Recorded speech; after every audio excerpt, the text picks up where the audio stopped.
Hello everyone, this is Noorsaba Idrisi from capital technology.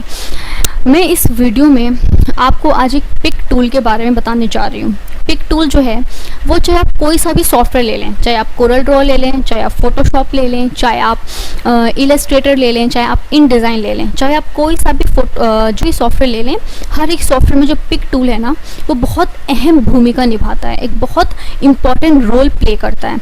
हो सकता है कि अडोबी के जो भी सॉफ्टवेयर्स होते हैं उनमें हम इसको अलग नाम से जानते होंगे, हम इसको सिलेक्शन टूल के नाम से जानते होंगे, ठीक है। यहाँ पे हम इसको पिक टूल के नाम से जानते हैं, मगर इसकी जो इम्पोर्टेंस है वो किसी भी सॉफ्टवेयर में कम नहीं है। ओके, तो आज हम इस पिक टूल के बारे में पढ़ने वाले हैं। तो पिक टूल के बारे में पढ़ने से पहले हमें क्या करना होगा, हमें एक शेप लेनी होगी, ठीक है। जब आप एक शेप ले लेंगे, फॉर एग्जांपल मैंने यहाँ पर एक रेक्टेंगल ले लिया है, ओके। अब मैं क्या करती हूँ, मैं इसके अंदर कोई कलर भी डाल लेती हूँ। कलर पैलेट के बारे में हम अपनी प्रीवियस क्लास में पढ़ चुके हैं और आप हर एक क्लास को देखा करें, क्योंकि जो भी नई क्लास आती है ना वो प्रीवियस क्लास का कॉन्टिन्यूशन वर्जन होता है, ठीक है। जो हम पीछे पढ़ चुके हैं उसको ही हम आगे लेकर चलते हैं, ठीक है। अगर आप आगे वाली एकदम से ये वाली क्लास देख लेंगे और पीछे वाली क्लासेस आप नहीं देखेंगे तो जाहिर सी बात है आपको चीज़ें बहुत अच्छी तरीके से समझ में नहीं आएंगी। ओके, तो अभी मैं इसमें कलर ले लेती हूँ। मैंने यहाँ पे ऑरेंज या पीच कलर को यहाँ पे सिलेक्ट कर लिया है और मैं यहाँ से क्या करती हूँ, अपनी जो भी मेरी जो शेप है उसकी एजेस को हाइड कर देती हूँ।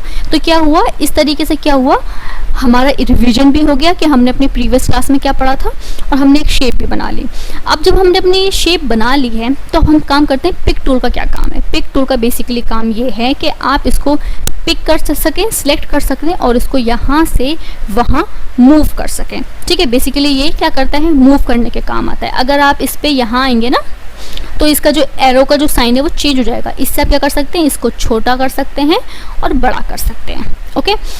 उसके बाद अगर आप इसके ऊपर डबल क्लिक कर देंगे, ठीक है। फॉर एग्जांपल मैंने एक क्लिक करा, अब क्या कर रहे हैं, यहाँ के जो इसके जो एजेस के जो साइजेस है ना, जो एरोज हैं वो चेंज हो गए। इस एरो से क्या होता है, इस एरो को अगर आप थोड़ा सा ऐसे कर देंगे ना तो आप देख रहे हैं आपकी जो शेप है वो चेंज हो जाएगी।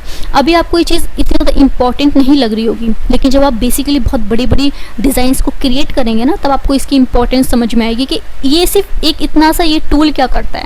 ओके, हम कंट्रोल Z कर लेते हैं। कंट्रोल Z करने के बाद अब इसका क्या है, ये हमारे रोटेशन के लिए वर्क करता है। जब हम इसको पकड़ेंगे और रोटेट कर देंगे तो ये हमारा रोटेट हो जाएगा। बेसिकली आप यहाँ से भी एंगल को क्या कर सकते हैं, ऑपरेट कर सकते हैं, मगर यहाँ से कर लें तो आपको काफ़ी मैन्युअली चीज़ें करने में ना आपको आसानी रहती है। आपको पता होता है कि मुझे कहाँ पर लाकर छोड़ना है।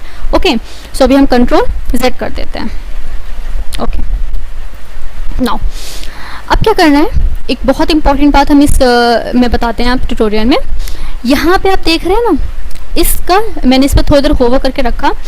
तो इस टूल का नाम है treat all object as filled. कहने का मतलब ये है कि जितने भी ऑब्जेक्ट्स हैं उन सबको एक फिल की तरह ट्रीट करता है। अगर मैं इसको डीसिलेक्ट कर दूँ, नाउ इट इज़ डीसिलेक्ट, अब ये सिलेक्ट नहीं है तो ये पकड़ में नहीं आएगा, ठीक है। क्यों, क्योंकि अब ये इसको फिल की तरह ट्रीट ही नहीं कर रहा। अगर मैं इसको यहाँ पे सिलेक्ट कर लूँ और फिर मैं इस पर क्लिक करूँ तो क्या होगा, ये इसको फिल की तरह ट्रीट कर रहा है।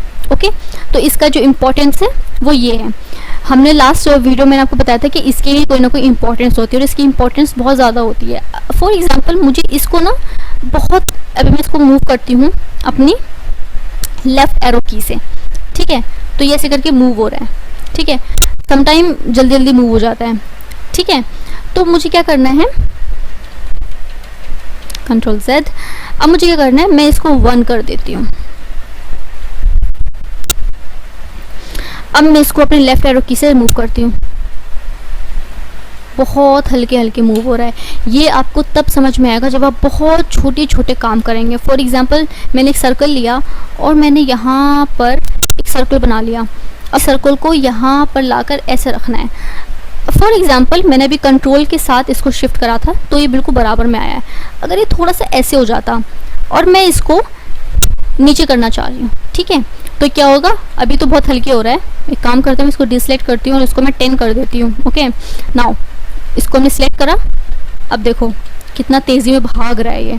अब मैं इसको डिसलेक्ट करती हूँ और इसको मैंने अगेन 1 कर दिया। नाउ अब मैं इसे सिलेक्ट करती हूँ, अब देखो कितने हल्के हल्के से आ रहा है। तो अलाइनमेंट में इसका जो है ना वो काम बहुत ज़्यादा आता है। तो आप इसको यहाँ पर इसको आप अलाइनमेंट के लिए यूज़ कर सकते हैं। इसको आप हमेशा सिलेक्ट करके रखें ताकि आपका जितने भी ऑब्जेक्ट हैं वो एज अ फील्ड ये कंसिडर करें, ताकि आपको प्रॉब्लम ना है। वरना आपको इसकी बिल्कुल एजेस पे जाकर इसको सिलेक्ट करना पड़ेगा, जो काफ़ी ज़्यादा जब आप बाज़ दफ़ा क्या कर रहे होते हैं, बहुत ज़्यादा फ्लो में वर्क कर रहे होते हैं ना, तो फिर बहुत दिक्कत आती है इन चीज़ों में। ओके, सो आई होप आपको आज की वीडियो भी बहुत ज़्यादा पसंद आई होगी। अगर आपको आज की वीडियो बहुत ज़्यादा पसंद आई है, thank you so much for the watching. Don't forget to subscribe our channel and don't forget to share this video with your friends. Okay, thank you so much.